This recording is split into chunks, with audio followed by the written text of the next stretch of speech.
السلام علیکم dear students, class 10th ہم پڑھ رہے تھے ڈیموکریٹک پالیٹکس، جو کہ ہم نے تقریباً کمپلیٹ کیا. امید ہے آپ کو سمجھ میں آیا ہوگا اور آپ نے کوسچنز بھی لکھے ہوں گے.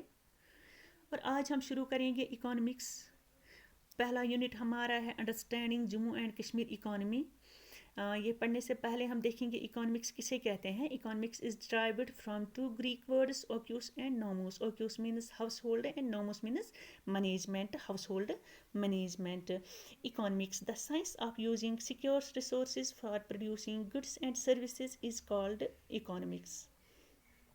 یعنی وہ سائنس، وہ علم جو ہمیں یہ سکھاتا ہے کہ ہمارے جو لمیٹڈ آمدنی ہوتی ہے ان سے ہم کس طرح سے ایک اسٹیٹ کا، ایک گھر کا یا ایک ملک کا نظم و نسق چلائیں، ضروریات کو پورا کریں، اسے اکانومکس کہتے ہیں. جیسے اگر ہم ٹیچر ہیں اور ہماری جو تنخواہ ہے وہ 10,000 ہے، یعنی وہ ہماری سکیورس ریسورس ہے، لمیٹڈ آمدنی ہے، اسی حساب سے ہمارے اپنے گھر کی تمام ضروریات کو پورا کرنا ہے. جیسے ہمیں چاول کی ضرورت ہے، ہمیں سبزی کی ضرورت ہے، چائے کی ضرورت ہے، کپڑوں کی ضرورت ہے، اور یہ ہے گڈس. اور اگر میرا جو موبائل فون چل رہا ہے، یہ مفت میں تو نہیں چل رہا ہے، اس کو جو ہم بل بھرتے ہیں اس کے لیے جو ہمیں فیس لگتی ہے، ہماری جو بجلی فیس، بجلی جو ہمیں آتی ہے اس کی بجلی فیس ہمیں بھرنی پڑتی ہے.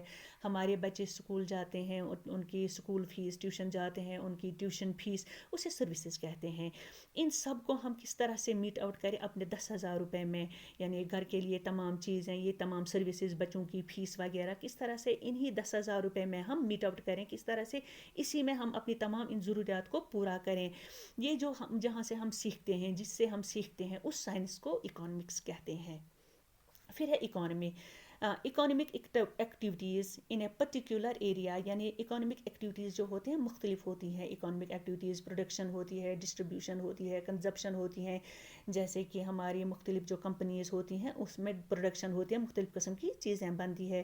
ڈسٹریبیوشن جیسے ہمارے ہول سیل دکاندار ہوتے ہیں، وہ مختلف چیزیں ڈسٹریبیوٹ کرتے ہیں. اسی طرح سے کنزپشن وغیرہ ہوتی ہے. یعنی ان سب چیزوں سے، پروڈکشن، ڈسٹریبیوشن، کنزپشن، ان سب سے جو ایک اکانومی بنتی ہے اس کو کس طرح سے میجر کیا جاتا ہے. اس کو میجر کرنے کے لیے ایک پیمانہ ہے G D P. G D P ایک نمبر ہے، ایک پرسنٹیج نمبر، یعنی gross domestic product. Gross domestic product, domestic ایک کنفائنڈ ایریا، یعنی وہ ایریا جس کی باؤنڈریز ہوتی ہے، پاپولیشن ہوتی ہے. جیسا کہ آپ جانتے ہی ہوں گے، جس طرح سے ہمارا جو ہندوستان ہے، باؤنڈریز کے اندر جو ہمارا جغرافک ایریا ہے، اس میں ٹوٹل جو آمدنی بنتی ہے، ٹوٹل جو مختلف جو اس کے وسائل ہیں، ان مختلف وسائل سے جو ٹوٹل ہمارا پھر ہماری اکانومی بنتی ہے، اس کا جو اس کو ماپنے کے لیے ایک پیمانہ ہوتا ہے جی ڈی پی. جیسے جی ڈی پی کس کہتے ہیں؟ At market value, volume of all final goods and services produced within an economy in a given period of time. Given period of time میں market value کے حساب سے ہمارے جو آخر میں جو فائنل گڈس ہوئے، یعنی جن کی بکری ہوئی، تو ان سے ہماری اکانومی کتنی بنی.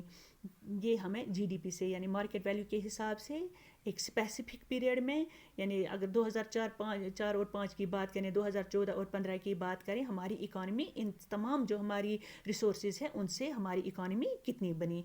تو اس کے لیے میجرمنٹ کیا جاتا ہے، جو میجر کیا جاتا ہے، جو اس پیمانے سے ماپا جاتا ہے، تو اسے جی ڈی پی کہتے ہیں. اسی طرح سے جی ایس ڈی پی، یعنی گراس اسٹیٹ ڈومیسٹک پروڈکشن. جیسے کہ میں نے پہلے یہ کہا کہ اسی طرح سے گھر بھی چلائے جاتے ہیں، اسی طرح سے اسٹیٹس کا نظم و نسق بھی چلایا جاتا ہے، اور ملک لیول پر، نیشنل لیول پر ملک بھی چلائے جاتے ہیں.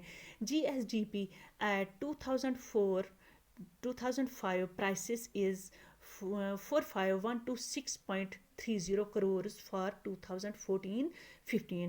یہ جموں اینڈ کشمیر کا ہماری کتاب میں گراف دیا گیا ہے کہ ہماری جموں اینڈ کشمیر کا 2014 اور 2015 کی جو اکانومی رہی، وہ 2004-2005 کے پرائسز کے حساب سے 451 to 6.30 crores رہی. تو باقی انشاءاللہ اگلے کلاس میں پڑھیں گے. تب تک کے لیے اللہ حافظ.